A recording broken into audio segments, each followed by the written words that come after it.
The silence above the Afghan mountains was absolute. Not the kind of quiet that comes before dawn, but the suffocating stillness that follows catastrophe. 8 Navy SEALs pressed their bodies against the jagged rocks of observation post Charlie, their breathing shallow, controlled. Below them, in the valley that stretched like a scar across the Hindu Kush, Taliban fighters moved with deadly precision through positions the Americans had held just hours before. Staff Sergeant Marcus Kodiak Rodriguez adjusted his scope, watching enemy combatants drag something heavy across the dusty compound. His jaw tightened as he recognized the distinctive pattern of American camouflage. "Jesus Christ," he whispered into his radio. "Overwatch, this is Kodiak. We've got friendlies down there. Multiple KIA." The response crackled through static. "Copy Kodiak, extraction en route, hold position." But Rodriguez knew better. The Taliban had anti-aircraft capabilities scattered throughout these peaks like deadly flowers. Any helicopter attempting extraction would be torn apart before it cleared the valley floor. The 8 men trapped on that ridge understood their situation with crystalline clarity. They were beyond conventional rescue. What none of them knew was that 70 miles away, Captain Evangeline Phoenix Thorne was already strapping herself into the cockpit of her Thunderbolt II. At 28, she carried scars both visible and hidden. A jagged line across her left temple from a crash landing in Iraq, and something deeper, darker behind eyes the color of storm clouds. The other pilots called her Phoenix because she had a talent for rising from situations that should have killed her. What they didn't know was that the name carried weight she never discussed. The mission brief had been simple: provide close air support for a reconnaissance operation. Simple missions, Phoenix had learned, were never simple. As she ran through her pre-flight checklist, her hands moved with mechanical precision across switches and displays. The GAU-8 Avenger cannon beneath her aircraft held 1,174 rounds of 30 depleted uranium shells, enough to turn buildings into powder, vehicles into scrap metal, human beings into memories. "Thunder 17, you are cleared for takeoff," came the tower's voice through her headset.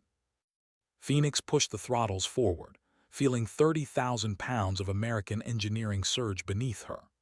The twin General Electric TF-34 engines screamed their metallic battle cry as the Warthog lifted off into the pale morning sky. She had no idea that within 2 hours, her name would be whispered with something approaching reverence by 8 men who had given up hope. She had no idea that this mission would force her to confront the ghosts she'd spent 3 years trying to bury. All she knew was that somewhere in those mountains, Americans were dying, and she was their only answer. The radio crackled to life. "Phoenix, this is Kodiak. We need immediate close air support. Danger close. How copy?" Phoenix's response was steady, professional. "Kodiak Phoenix, I copy, danger close. Send your grid." What followed would be remembered as the most audacious close air support mission in recent military history. But first, Phoenix had to survive the next 30 minutes. The Taliban were waiting, and they had plans of their own. 8 men held their breath as the distinctive growl of an A-10's engines echoed off the mountain walls. What they didn't expect was for those engines to go silent. What they didn't expect was to watch their salvation plummet toward the earth in a controlled crash that would change everything. Phoenix had always been good at making impossible choices. This morning, she would make another one. The mountains waited, the Taliban waited, death waited, but Phoenix Thorne was coming, and she had never learned how to surrender. The SEALs pressed deeper into their rocky shelter as the sound of impact echoed across the valley. In the sudden silence that followed, 8 hardened warriors found themselves holding their breath, waiting to discover whether their guardian angel had survived her own rescue attempt. The mission was just beginning. Rodriguez keyed his radio. "Phoenix, Phoenix, come in. Status report." Static answered him. Then, faint but unmistakable, came a woman's voice. "Kodiak, Phoenix is down but operational. Stand by for grid coordinates. I'm coming to you." The tone of her voice carried something that made battle-hardened SEALs pause. It wasn't fear. It was determination with edges sharp enough to cut steel. Phoenix had survived the crash, but now she was on foot in hostile territory, carrying nothing but her sidearm, survival gear, and a reputation she'd spent years building. The Taliban controlled every approach to the ridge where the SEALs waited. Getting to them would require crossing 3 miles of open ground under enemy observation. What Rodriguez didn't know was that Phoenix had done this before. 2 years ago, in a different valley with different stakes, she had walked through enemy territory to reach downed aircrew. That mission had ended with 17 Taliban fighters dead and 2 American pilots breathing. It had also ended with Phoenix carrying guilt that followed her across 2 continents and 3 deployments. As she moved through the debris of her aircraft, Phoenix checked her gear with practiced efficiency. Her M9 pistol held 15 rounds. Her survival radio had maybe 4 hours of battery life. Her body armor would stop rifle rounds but wouldn't help against the RPGs she could see positioned on the surrounding slopes. The mathematics of survival were simple and brutal. She began walking toward the ridge. The first shots came 20 minutes later, kicking up dust and rock fragments around her boots. Phoenix dropped into a drainage ditch that paralleled the main valley, using its concealment to continue her advance. The Taliban had spotted her, but they hadn't yet realized what they were hunting. To them, she was just another downed pilot, valuable for propaganda purposes but not particularly dangerous. They would learn otherwise. Rodriguez watched through his scope as muzzle flashes erupted from 3 different positions. The pilot was taking fire from multiple angles, pinned down in terrain that offered minimal cover. Phoenix, Kodiak, you've got shooters at your 2 o'clock, 4 o'clock, and 8 o'clock. Count at least 12 hostiles. Recommend you find hard cover and wait for extraction. Phoenix's reply came between the crack of rifle rounds. Negative, Kodiak. Extraction bird won't make it through this fire. I'm continuing to your position. Phoenix, that's a negative. Too much exposure, we can. Kodiak, her voice cut through the radio chatter like a blade. I didn't survive 3 combat deployments to die in a ditch. I'm coming to get you. Deal with it. The 8 SEALs exchanged glances. They had worked with Air Force pilots before, good men and women who provided lethal support from altitude. But this was different. This pilot was walking through hell to reach them, taking fire from multiple positions, and her voice carried the kind of confidence that came from having done the impossible before. Rodriguez keyed his radio again. Phoenix, what's your ETA to our position? 90 minutes if I maintain current pace. 2 hours if they force me to go around the valley. Copy, we'll prepare a landing zone. What Rodriguez didn't say was that the Taliban were already moving to intercept Phoenix. What he didn't say was that their position on the ridge offered perfect overwatch of the route she would have to take. What he didn't say was that 8 Navy SEALs with limited ammunition and no air support were about to watch a lone Air Force pilot attempt something that belonged in the pages of military legend rather than operational reality. Phoenix continued walking toward them, and the mountains themselves seemed to lean in to watch. The Taliban commander studying Phoenix through his binoculars smiled. American pilots were valuable prisoners, worth substantial ransoms and excellent propaganda tools. He had 40 fighters positioned throughout the valley, with mortars pre-ranged on every piece of cover she might use. The approaching aircraft had been a gift, crashing close enough to his position that capture would be simple. What he didn't understand was that Phoenix Thorne had been underestimated before. What he didn't understand was that her call sign carried a story that began with fire and had never truly ended. 2 years ago, in a valley much like this one, she had earned her reputation walking through similar odds. The difference was that 2 years ago, she had been trying to save strangers. Today, she was trying to save 8 men who had already proven they would die rather than abandon each other. The Taliban commander gave orders to his fighters, take the pilot alive if possible, but kill her if necessary. He had no way of knowing that Phoenix had been listening to enemy communications through a survival radio frequency that intelligence had identified 3 weeks prior. She understood enough Pashto to know that 40 fighters were positioning themselves between her and the ridge. She understood enough about Taliban tactics to know they would funnel her into a kill zone, designed to maximize their advantage while minimizing her mobility. Phoenix smiled for the first time that morning.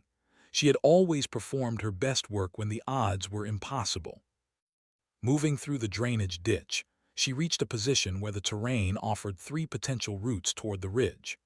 The direct path would take her through open ground under observation from multiple positions, certain death. The eastern route offered more cover but would add 2 hours to her movement, time the SEALs probably didn't have. The western route crossed terrain that would require her to climb 800 feet of nearly vertical rock face while carrying full gear. Phoenix chose the rock face. Rodriguez watched through his scope as the pilot began ascending what looked like an impossible climb. "Jesus Christ," he muttered. "Phoenix, what the hell are you doing?" Her reply came between labored breaths. "Kodiak taking the scenic route. Taliban won't expect it." "Phoenix, that's a sheer cliff face, even with climbing gear." "I don't have climbing gear, Kodiak. I've got hands and a really bad attitude about dying today." The 8 SEALs took turns watching Phoenix's progress through their scopes. What they witnessed was part athletic achievement, part desperate improvisation, and part something that defied easy categorization. She moved across rock surfaces that mountain goats would have avoided, finding handholds that seemed to exist only because she needed them to exist. Halfway up the cliff face, Phoenix paused to catch her breath. Below her, Taliban fighters had discovered her route and were attempting to follow. Above her, the ridge where 8 Americans waited still stretched impossibly far. Her arms burned with exhaustion, her body armor felt like it weighed 200 pounds, and every muscle in her back screamed protest against the angle she was maintaining. She kept climbing. The sound that saved her life came from an unexpected direction. Not from below, where Taliban fighters struggled up the cliff face, but from above, where Rodriguez had positioned himself at the edge of the ridge with his sniper rifle. The .338 Lapua Magnum round took out the lead Taliban climber, sending him tumbling into the fighters below and buying Phoenix precious seconds. "Phoenix, Kodiak, you've got shooter support, keep moving." Phoenix didn't waste breath on replies. She focused on the next handhold, the next foothold, the next impossible move that would keep her alive for another 10 seconds. The mathematics of survival had become simple: upward motion or death. There were no other variables.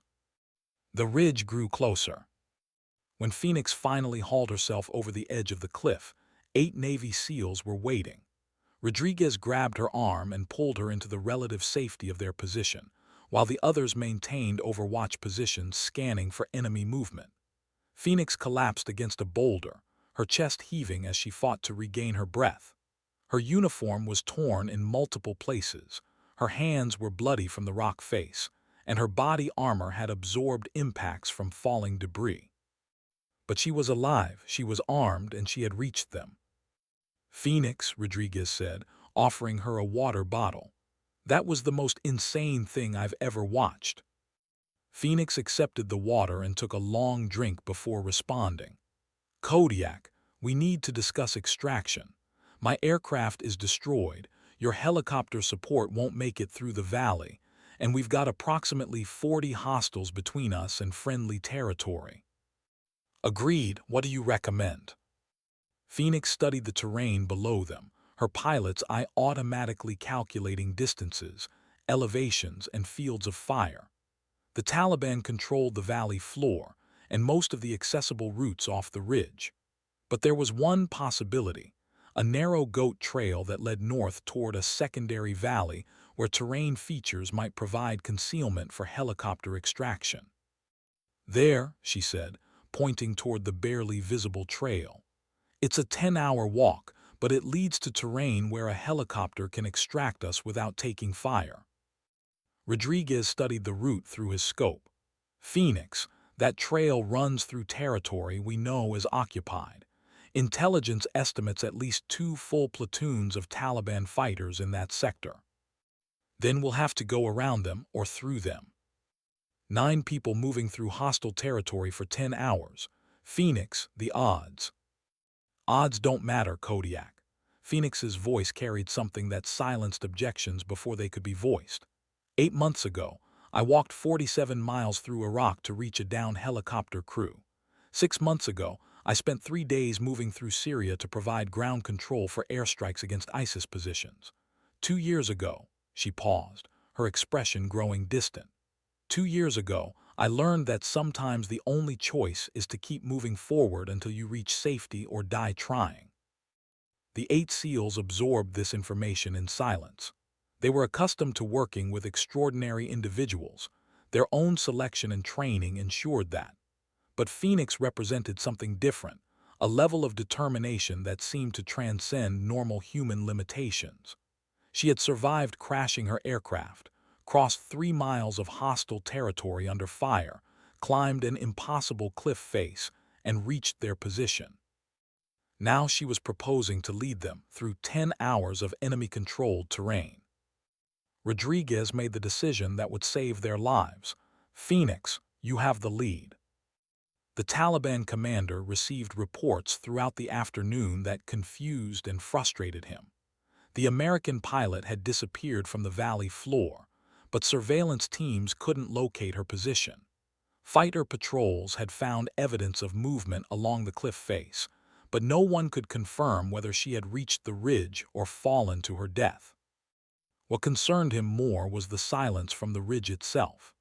8 American Special Operations soldiers possessed sufficient firepower to conduct harassment operations for days, but they had gone completely quiet. His experience suggested they were either dead or preparing something unexpected. He ordered additional patrols to surround the ridge and began moving mortars into position. If the Americans were still alive, he would force them to reveal their location. If they were already dead, the bombardment would confirm their elimination. Either outcome served his purposes. What the Taliban commander didn't anticipate was that 9 Americans were no longer on the ridge. An hour before sunset, Phoenix had led the SEALs down the northern face of the ridge, using a route that existed more in theory than reality. They moved in single file, maintaining noise discipline that would have impressed their instructors, carrying equipment loads that would have broken lesser individuals. Phoenix set a pace that balanced speed against stealth, moving through terrain that required constant vigilance and absolute trust. The SEALs followed without question, recognizing that their survival depended entirely on the judgment and skills of a pilot they had known for less than 6 hours. The first enemy patrol appeared 2 hours after dark. Phoenix held up her fist, and 9 people became invisible against the rocky landscape. 20 feet below their position, 4 Taliban fighters moved along the same goat trail, their conversation casual and confident. They passed within touching distance of Americans who controlled their lives with simple trigger pulls, never realizing how close they had come to death. After the patrol passed, Rodriguez whispered into Phoenix's ear, "How did you know they'd use that route?" Phoenix's reply was barely audible. "Because it's the only route that makes tactical sense. Taliban aren't stupid, they're just predictable." The group continued moving through darkness that seemed absolute. Phoenix navigated by memory, intuition, and a spatial awareness that seemed almost supernatural. She had studied topographic maps of this region for 3 years, memorizing terrain features and elevation changes that might prove tactically significant. That preparation was keeping them alive. At 300 hours, they reached the secondary valley Phoenix had identified during daylight reconnaissance.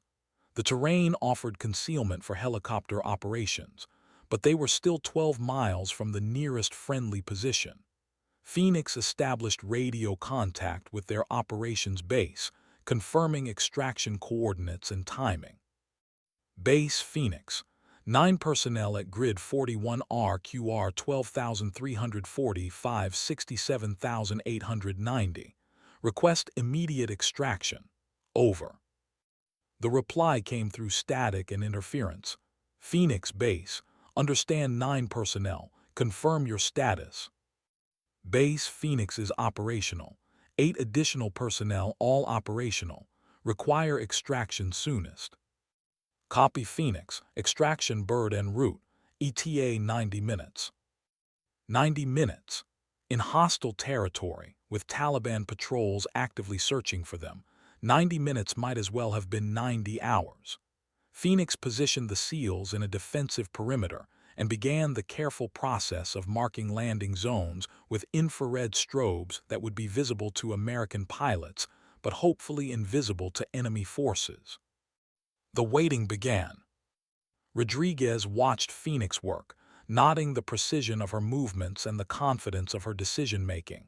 "Phoenix," he said quietly, "where did you learn to move through terrain like this?" Phoenix paused her preparations and looked toward the mountains surrounding them. "Montana," she said after a moment. "Grew up hunting with my grandfather. He was Crow Nation, taught me to read land the way most people read books. Said the earth would tell you everything you needed to know if you learned to listen. And the climbing, the navigation. Air Force sent me to survival school, then advanced survival school, then instructor training. After that," she gestured toward the darkness, "after that, I kept volunteering for missions that required walking through places where helicopters couldn't land." Rodriguez absorbed this information, understanding for the first time that Phoenix's capabilities weren't accidental. She had systematically developed skills that allowed her to operate in environments that would challenge special operations forces. The question was why? "Phoenix, why do you volunteer for these missions?" The silence stretched long enough that Rodriguez thought she might not answer. When she finally spoke, her voice carried something that made him wish he hadn't asked. 2 years ago, I was providing close air support for a convoy that got hit by IEDs. 4 Americans trapped in a burning vehicle, and I couldn't establish radio contact. Couldn't get close enough to provide effective fire support. Couldn't," she paused, her hands clenching and unclenching. "Couldn't do anything but watch them die." Rodriguez understood. Phoenix wasn't just a pilot who had learned ground skills. She was someone who had lost people she was supposed to protect, and she had spent 2 years ensuring it would never happen again. "Phoenix, that wasn't your fault." "Maybe not, but it was my responsibility." She resumed preparing the landing zone. "Now it's my responsibility to get you home alive." The sound of rotor blades reached them 40 minutes early. Phoenix immediately switched her radio to the extraction frequency, confirming aircraft identification and landing zone security. The approaching helicopter was a A-60 Black Hawk modified for special operations, fast, heavily armed, and piloted by aviators who specialized in extractions from hostile territory. Extraction 1, Phoenix. Landing zone is cold. 9 personnel ready for immediate departure. Copy Phoenix. Extraction 1 inbound, prep your people. The Black Hawk appeared over the ridge line like a metallic predator, its engines muffled by special operations modifications. The pilot flared hard, touching down just long enough for 9 Americans to board before lifting off into darkness. The entire extraction took less than 30 seconds. As the helicopter climbed toward safety, Rodriguez found himself seated across from Phoenix. She sat with her head back against the cabin wall, eyes closed, her face showing exhaustion that went deeper than physical fatigue. Blood from her climb up the cliff face had dried on her hands. Her uniform was torn and stained with dirt and sweat, and her body armor showed impact marks from debris and near misses. But she had gotten them out. Rodriguez keyed his intercom to speak over engine noise. "Phoenix, what happens now?"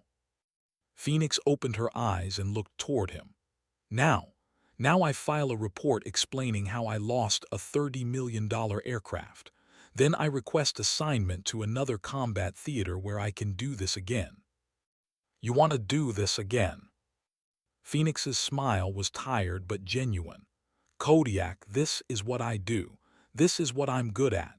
And somewhere else there are Americans who need someone to walk through hell to reach them." The helicopter banked toward their base, carrying 9 people who had learned something about the nature of duty, sacrifice, and the kind of individuals who volunteer to stand between their brothers and death. Phoenix closed her eyes again, but Rodriguez suspected she wasn't sleeping.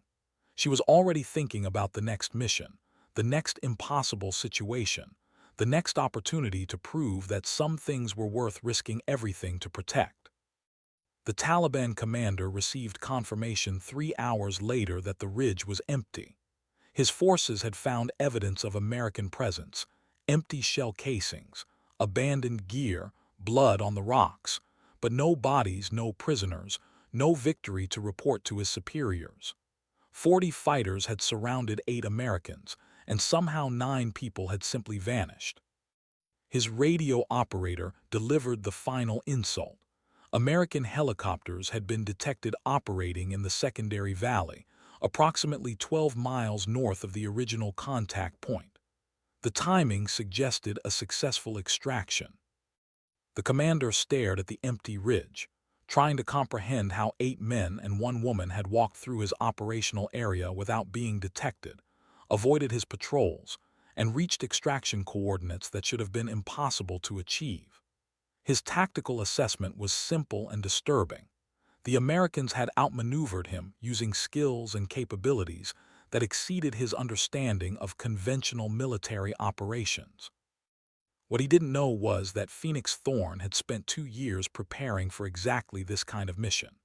What he didn't know was that her grandfather had taught her to move through wilderness as if she belonged there, that the Air Force had trained her to survive in environments designed to kill her, and that personal loss had motivated her to become something beyond normal human limitations. The commander filed his report describing the engagement as inconclusive. His superiors would interpret this as failure, and he would face consequences for allowing high-value American assets to escape his operational control. But privately, he found himself hoping he would never encounter that American pilot again. Phoenix Thorne had become a legend among Taliban fighters, a ghost story told around campfires in mountain caves. The woman who could disappear into rock faces, who could walk through positions that 40 fighters couldn't secure, who could extract entire teams from situations designed to be death traps. What they didn't understand was that legends were made from ordinary people who refused to accept impossible odds. Back at the forward operating base, Phoenix submitted to medical evaluation and operational debriefing. The flight surgeon treated her injuries, cuts and abrasions from the cliff climb, minor dehydration, muscle strain from carrying equipment loads designed for personnel 20 pounds heavier than her. The intelligence officers documented her observations of enemy positions, capabilities, and tactics that might prove useful for future operations. But the conversation that mattered took place in the operations center, where Rodriguez and his team provided their assessment of Phoenix's performance. "Sir," Rodriguez told the commanding officer, "she saved our lives, not just by extracting us but by making tactical decisions that prevented a massacre. If we had waited for conventional extraction assets, we would have been overrun." "What's your recommendation, Sergeant Rodriguez?" "Sir, I recommend that Captain Thorne be assigned to any mission requiring unconventional extraction capabilities, and I request that my team be available to support her operations." The commanding officer studied the mission report, noting details that stretched credibility. "Sergeant, according to this report, Captain Thorne climbed an 800-foot cliff face without equipment, led your team through 12 miles of hostile territory, and coordinated extraction from a landing zone that shouldn't have been accessible to enemy forces." "Yes, sir, that's an accurate summary." "And your assessment is that she can replicate this performance?" Rodriguez exchanged glances with his teammates before responding. "Sir, I believe Captain Thorne can do things that we haven't imagined yet. The question isn't whether she can replicate this performance. The question is what we'll ask her to do next. Phoenix, meanwhile, was in her quarters cleaning her weapons and updating her gear. Tomorrow there would be another briefing, another mission, another opportunity to prove that impossible odds were just math problems waiting to be solved by someone willing to do the work. She opened her laptop and began studying satellite imagery of a valley 200 miles to the west, where intelligence reports suggested another team might need extraction support within the week. The terrain looked challenging: multiple ridge lines, limited landing zones, confirmed enemy presence in strength. Phoenix smiled. It looked perfect. Her phone buzzed with a text message from Rodriguez. "Phoenix, heard you're looking at the Western Valley. My team volunteers for support." Her reply was immediate. "Kodiak, bring extra rope this time, and maybe some actual climbing gear." "Copy that, Phoenix. We'll be ready." Phoenix closed the laptop and looked out her window toward the mountains that had nearly killed her 12 hours ago. Somewhere in those peaks, Taliban fighters were still searching for the Americans who had vanished like ghosts. Tomorrow, in different mountains, she might have to disappear again. She had spent 2 years learning how to do the impossible. Now she was ready to teach others that impossible was just another word for challenging. The mountains waited. Phoenix was ready to meet them. 3 months later, Phoenix's call sign had evolved into something approaching mythology among American forces operating in Afghanistan. Intelligence reports from Taliban communications indicated that enemy fighters had begun calling her the Mountain Ghost, a pilot who could appear and disappear at will, who could walk through terrain that should have been impassable, who could extract entire teams from positions that appeared hopeless. What the intelligence reports didn't capture was the change in how American forces approached high-risk operations. Teams that might have been considered lost were now viewed as recoverable, provided Phoenix was available to support extraction operations. Mission planners began incorporating her capabilities into operational designs that would have been impossible 6 months earlier. Phoenix herself remained focused on improving her skills and expanding her operational capabilities. She spent off-duty hours studying topographic maps, learning new climbing techniques, and training with special operations teams who could teach her advanced small unit tactics. Her quarters became an informal classroom where SEALs, Rangers, and other elite personnel shared knowledge about movement, navigation, and survival in hostile environments. But the mission that would define her legacy was still waiting in the mountains. The call came at 400 hours on a Tuesday morning in October.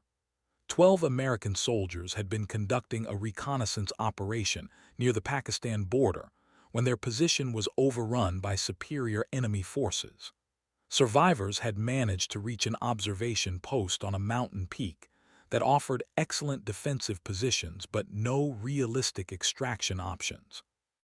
Weather conditions prevented helicopter operations. Enemy forces controlled all ground approaches, and the team had supplies sufficient for maybe 48 hours.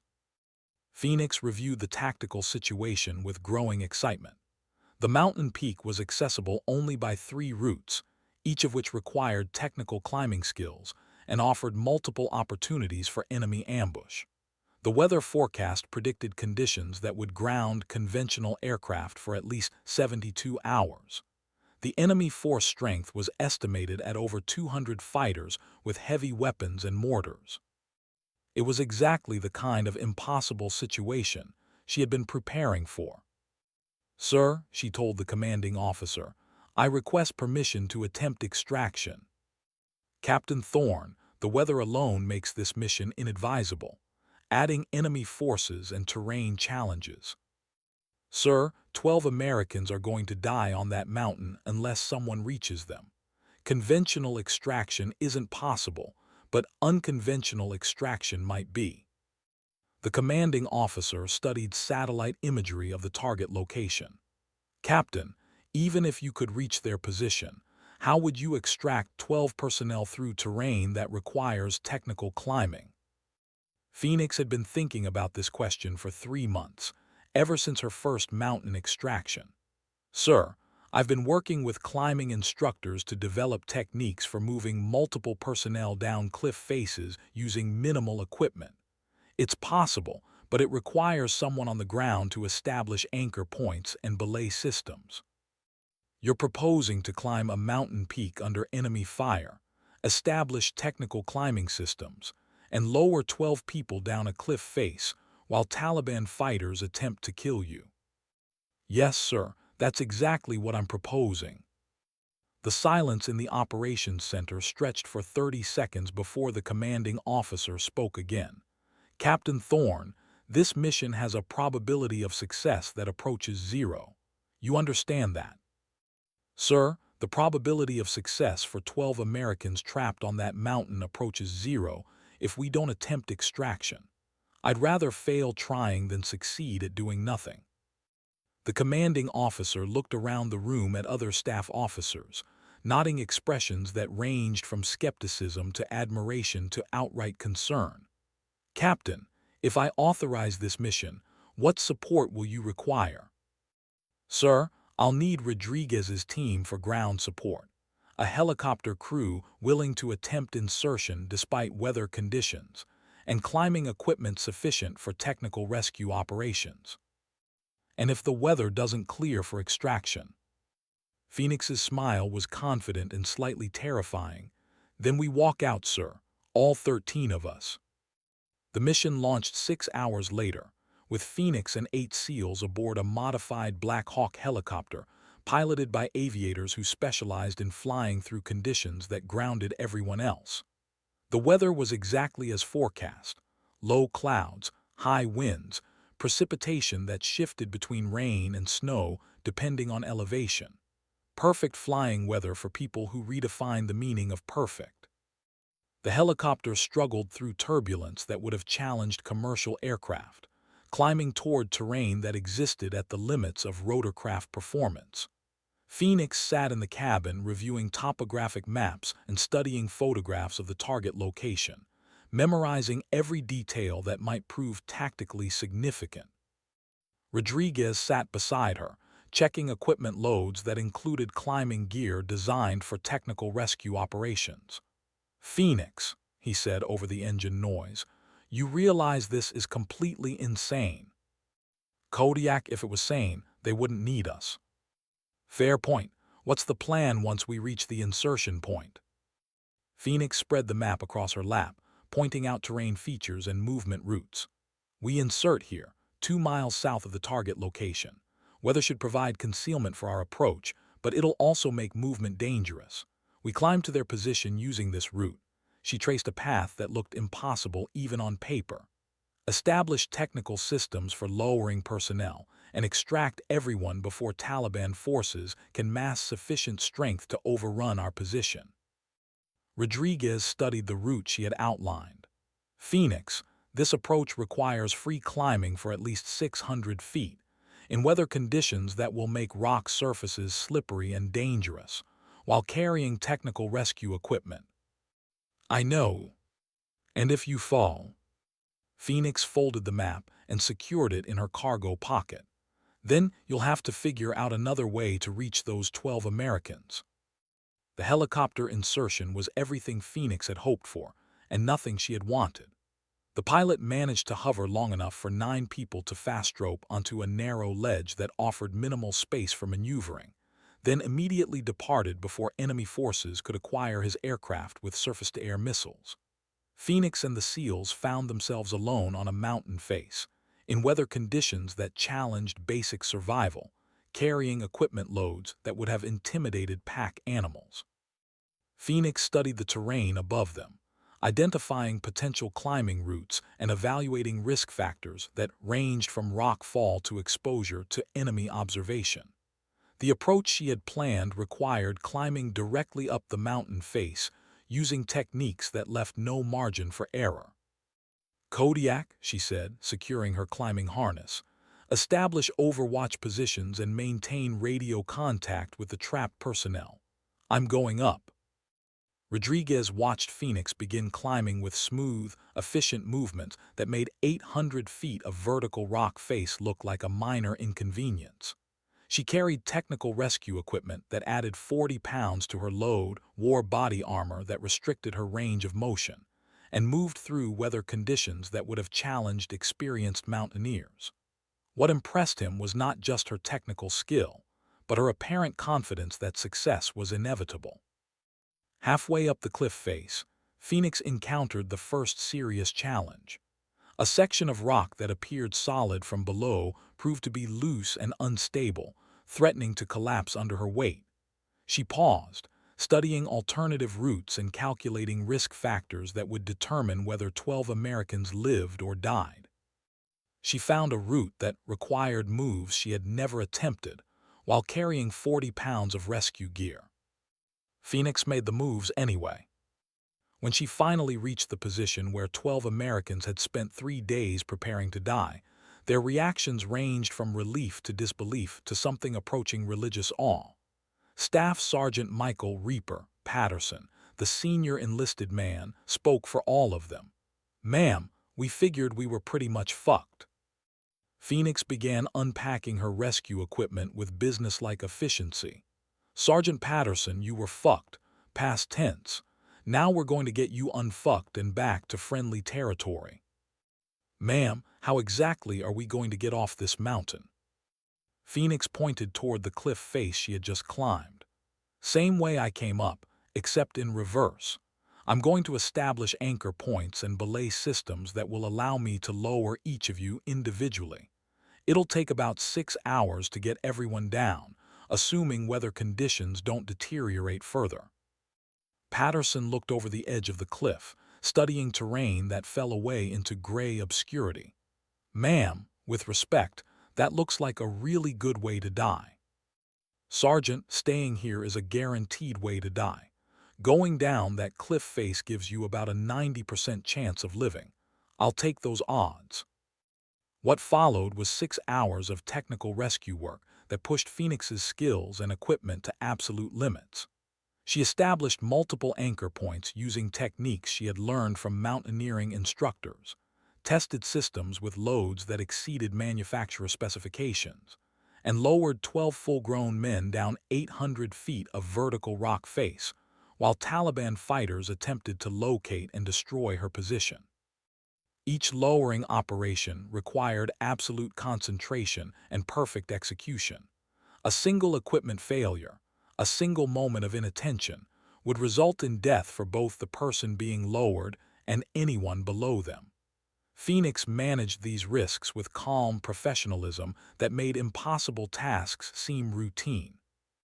By the time the last American reached the bottom of the cliff, Phoenix had been working continuously for 8 hours in weather conditions that challenged basic human endurance. Her hands were raw from rope work, her body armor was soaked through from precipitation, and her legs shook from muscle fatigue that went beyond normal physical limits. But 13 Americans were alive at the base of the mountain, ready for extraction to safety. Rodriguez watched Phoenix rappel down the cliff face with movements that remained smooth and controlled despite obvious exhaustion. When she reached the bottom, he grabbed her arm to steady her as she unhooked from her climbing system. "Phoenix, that was the most impressive thing I've ever witnessed." Phoenix looked up toward the mountain peak where they had spent the last 8 hours cheating death. "Kodiak, that was just the first part. Now we have to walk 15 miles through hostile territory to reach extraction coordinates." Patterson approached them, speaking for the 12 Americans Phoenix had just rescued. "Ma'am, we're ready to follow you anywhere." Phoenix studied the faces around her, nodding expressions that carried something beyond gratitude. These men had been preparing to die, and now they were looking at her with something approaching worship. The responsibility was heavier than any equipment she had carried. "Gentlemen, we're not home yet. Taliban forces are actively searching for us. The weather is deteriorating and we have a